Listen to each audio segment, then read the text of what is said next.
In this WrestleTalk news, we've got all the backstage news coming out of WWE Crown Jewel and what Sasha Banks being in the bumper means for her WWE return, Survivor Series plans, and more. Subscribe and enable notifications to always on for daily wrestling news videos. Support WrestleTalk! To once again paraphrase the great Sinead O'Connor, it's been several hours and 174 days. Doesn't quite work now. Since Sasha Banks and Naomi walked out on WWE back in May. The pro wrestling, and more specifically WWE landscape, has shifted so drastically in their time away that you'd be forgiven for thinking, wait, did that happen this year? Yet here we are in November and are still waiting for that latest update. I'm an impatient wrestling fan, when are you coming back? However, it's safe to say that the rumor mill has been turning way more than usual recently, in particular when it comes to Sasha Banks. Last weekend, Banks was spotted in Mexico posing for a photo with BFF Bayley and Triple A's Mamba. The initial reporting was that the photo was taken at a WWE live event in Mexico City. However, this was later refuted by the Wrestling Observer, who stated that Banks was there to just train and see friends. Despite this report cooling things off somewhat, Banks then added her own fuel to the speculation fire by posting on her Instagram story that a crazy announcement was coming, something that she has waited 6 months for. The smart people in the room will spot that 6 months is exactly how long it's been since the walkout in May.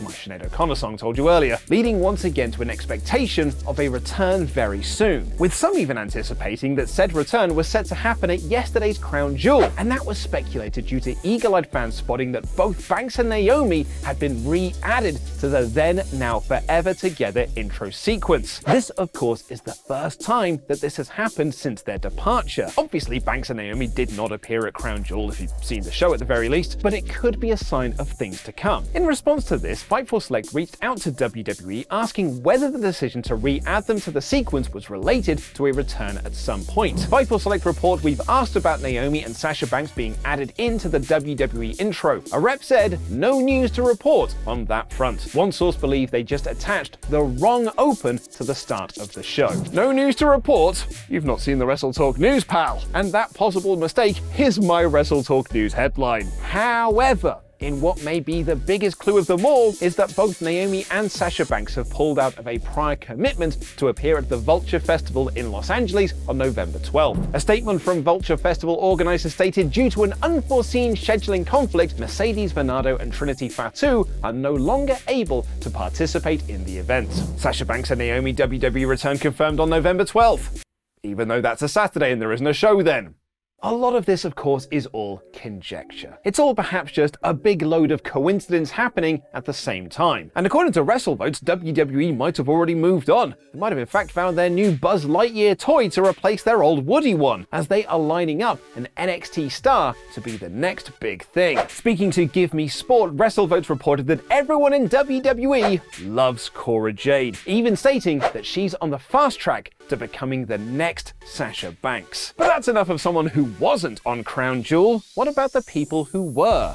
Before we get on with the rest of the episode, I'd just like to say a huge thank you to this video's sponsor, Indie Wrestler Game, the tap-based mobile game available to download and play for free on Apple or Android devices. The game now has over 100,000 downloads worldwide, and since the last time we brought you news about the game, the team have been hard at work adding more features, like the new one-on-one tournament, where you can pit your skills against someone else in the world and see who can execute moves more perfectly. I will tap more at the right moment than you, Taylor Swift fan 98! But there's more! In the month of November, Indie Wrestler Game is getting extreme, because the homicidal, genocidal, suicidal Sabu is debuting in the game. You can purchase an awesome Sabu costume for your avatar, and if you do, you'll also get in-game rewards in the form of an extra 3 seconds when you're in those one-on-one matches against your opponents, and 3 seconds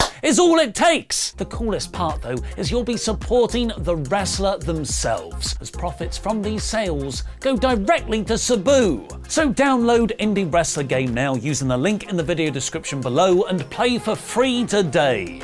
Wrestle that wrestle. It's completely fair to say that Logan Paul stole the show at last night's Crown Jewel. In only his third ever match, Paul looked like an absolute natural once again, never putting a foot wrong or looking out of place in the very good main event. On our live reactions, Tempest claimed that Logan Paul was Rookie of the Year. Unfortunately, however, it seems like Paul's efforts may have come at a cost. Taking to Twitter after the match, Logan posted a picture of himself looking fairly banged up with the caption, "Torn meniscus, MCL, and potentially ACL. Happened halfway through the match, I'll keep y'all updated." At this point, the severity and extent of the injury suffered cannot be confirmed, with Dave Meltzer on Wrestling Observer Radio adding that he got one message that they thought that he didn't tear his ACL, but he hasn't had it looked at. If this is the case, it would be a great shame for Logan Paul and would likely result in a lengthy absence before his next match, though he probably wouldn't have had one until the Rumble or even WrestleMania anyway. According to Fightful Select, Paul has been working with Sugar Shane Helms extensively in preparation for his match with Reigns, and that apparently has been the case for all of Paul's matches so far. If Paul's injuries do in fact look as bad as they do, we here at WrestleTalk would like to wish Logan Paul a very speedy recovery from them. Hopefully, we'll see you back soon. And Logan Paul may not have been the only one suffering at Crown Jewel, as it was reported by PW Insider that Drew McIntyre had been extremely sick with the flu in the lead up to last night's event. As someone who had the flu recently, I couldn't even play board games to the best of my abilities, let alone have a half-decent cage match with Karrion Kross in a very hot country. Nevertheless, McIntyre left nobody questioning his condition throughout as he looked his usual self, with Drew reportedly adamant that he would compete no matter what. What's funny is that this is the second time McIntyre has struggled with sickness in recent months. That's not funny, but what is funny is that he had a reported stomach bug during the build-up to Kross and McIntyre's other match at Extreme Rules. It is quite clear that this feud isn't doing any favors to McIntyre's immune system. That's what Kross means by fall and pray. Falling and praying to the porcelain gods. And the grind doesn't stop after Crown Jewel for McIntyre, as he is reportedly heading to India right now to conduct a Sony-related shoot, according to Fightful Select. Bloody hell, mate. Have a day off, will ya? Another notable occurrence from last night's Crown Jewel was Damage Control winning back their WWE Women's Tag Team titles just 5 days after losing the things. As a result of winning the titles, Io Sky and Dakota Kai made history as the first women to capture championship gold at the Saudi event. They are, of course, not the first people to win a belt in Saudi Arabia. Braun Strowman won that big green Rumble belt, Fiend won the Universal title, and, you know, Goldberg. But still, good for Io Sky and Dakota Kai. But Saudi shows such as Crown Jewel usually do have a few noticeable absentees that opt out of appearing on religious or moral grounds, such as Sami Zayn, Kevin Owens, John Cena, and, before he left, Bryan Danielson. However, one absentee that we weren't quite sure the reasoning of was MVP. The on-screen manager for Omos was heavily featured in the Giant vs. Monster program against Braun Strowman, but did not appear in Riyadh, Saudi Arabia for the actual match. Well, the reason for that has now been revealed. Fightful Select confirmed that MVP's absence is due to him being a former Muslim turned atheist, something that is punishable in Saudi Arabia. Adding to this, MVP has previously confirmed that due to his past criminal record, international appearances are subject to background checks and special permits to travel. But now that Crown Jewel is done with, we've got Survivor Series coming up next. So what can we expect?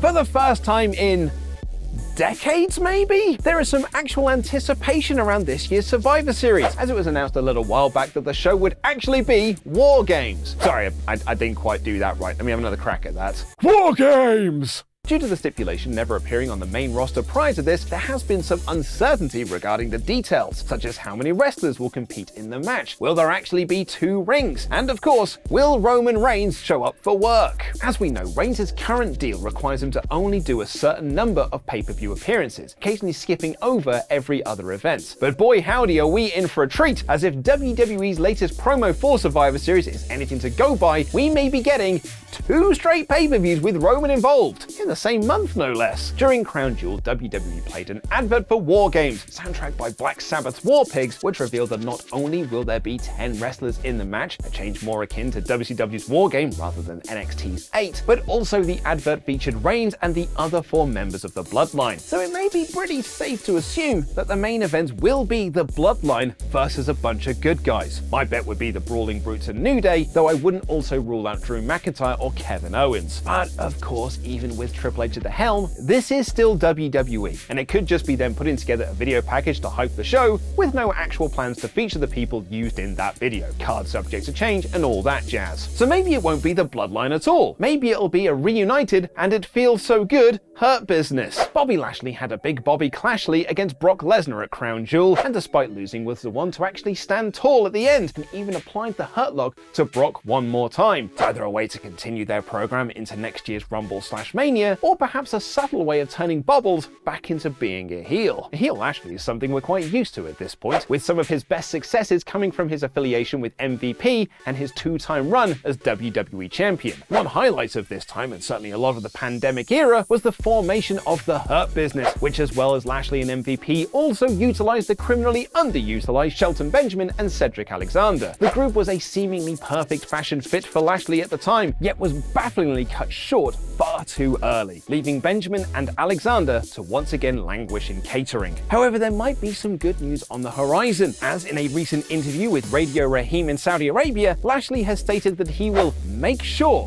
the group reforms in the future. The Hurt Business was something that everybody loved and everyone will still love. Never say never. Not even never say never. I will make sure that somehow, some way, we get back together, because it seems like right now everybody is getting back into some form of group in WWE. There are so many different factions coming together. He's not wrong on the factions front, and there could also be traditional Survivor Series matches at the upcoming Survivor Series, so maybe Lashley will find some old friends to team with. And in a nice bit of news to end on, Chad Gable's #1 guy, Otis, has passed a huge milestone this week, revealing that despite suffering from severe dyslexia, he has managed to read his first ever book from start to finish, that being Stephen King's excellent Pet Sematary. On a post to his Instagram, Otis discussed his struggles with his condition, revealing that it was WWE who approached him over enrolling in a reading class a year and a half ago, which eventually led to this amazing achievement. After finishing Pet Sematary, he revealed that he ain't stopping there, now moving on to another one of King's classics, The Shining. We here at WrestleTalk would like to wholeheartedly congratulate Otis on this milestone, and suggest that once you finish The Shining, you should take on Christine, which is one of my personal favorites. We've got new women's tag team champions again.